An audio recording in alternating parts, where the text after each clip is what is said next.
Tai mano pirmas klausimas tai būtų tada apie tai, kad jūs minėjote, kad aktoriams dažnai reikia tiesiog, aktoriui idealios sąlygos būtų, jeigu pas jį būtų kažkokia, jisai komandoje būtų arba jo organizacijoje būtų verslininkas. Tai yra jo gyvenimas iš esmės labai palengvėtų.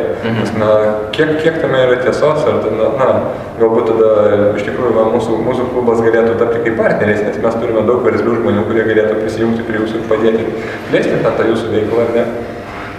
Tai aš manau, kad tai yra būtina ir dažniausiai tie kažkokie meniniai vienetai, kurie daugiau ar mažiau sėkmingai gyvuoja, jie visgi turi tą verslų žmogų.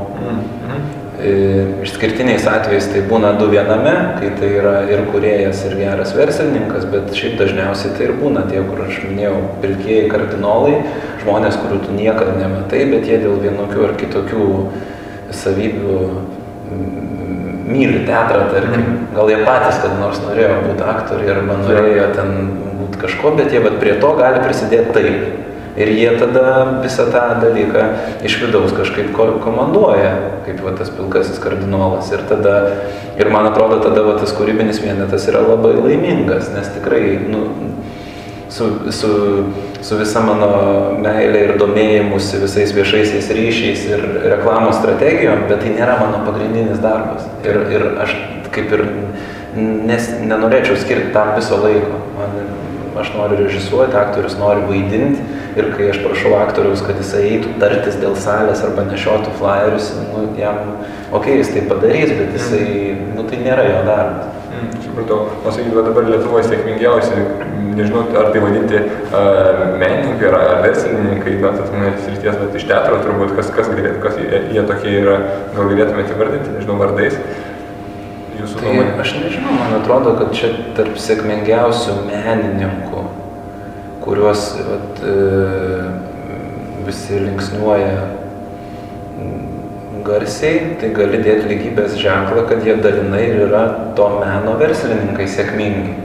Tai ir Koršunovas, ir Nekrošius, ir Belhauptaitė, kurie ir Statkevičius, žmonės ne tik ten kuriantis teatrą ir, nežinau, tam pačiam muzikos pasaulyje dabar tas atsitikęs paradoksas, kad Lietuvoje drąsiai žmonės pradėjo rengti koncertus tuose arenose didžiosiuose ir renka sales. Tai ką, jie ne puikius verslininkai, jie puikius, jie pajuto tą laiką, kad dabar atėjo tas laikas, kur žmonės sugeba išpirktos bilietus ir jie gali po to pusę metų atostogauti šiltoj šaly.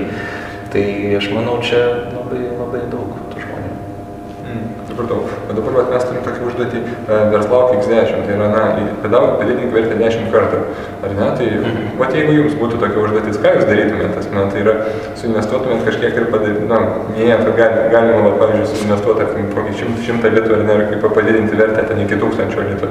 Mes čia taip, simboliškai turbūt šitą dalyką darom, tačiau, jeigu jums tokia užduotis būtų, ką jūs darytumėt?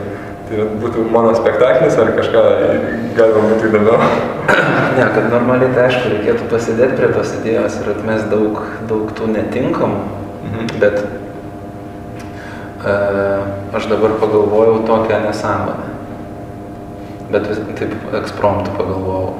Įsigyčiau Kalvarijų turgų žiurkėną, tarkim, kiek jis kainuoja, nežinau, kiek gali žiurkėnas, iki 20 litų, tarkim, jisai kainuos.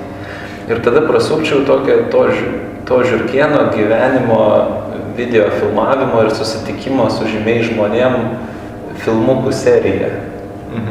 Kaip žiurkėnas susitinka su Gabrielium Svaru ir kaip žiurkėnas turi mažą popierinę kepurytę, full capą. Tada kitas filmukas būtų, kaip žiurkėnas susitinka kokią nors manekenę. Ir kaip žiurkėnui gėda. Bandyčiau paustinti tuos dalykus internete, kad tai taptų tam tikrų kažkokių tuo virusų, ne virusų internetinių, kad visi žinotų tą žiurkėną, kurio vardą reikėtų sugalvoti kokį nors labai gerą. Ponas žiurkėnas, meets ir ten daug taškis. Ir tada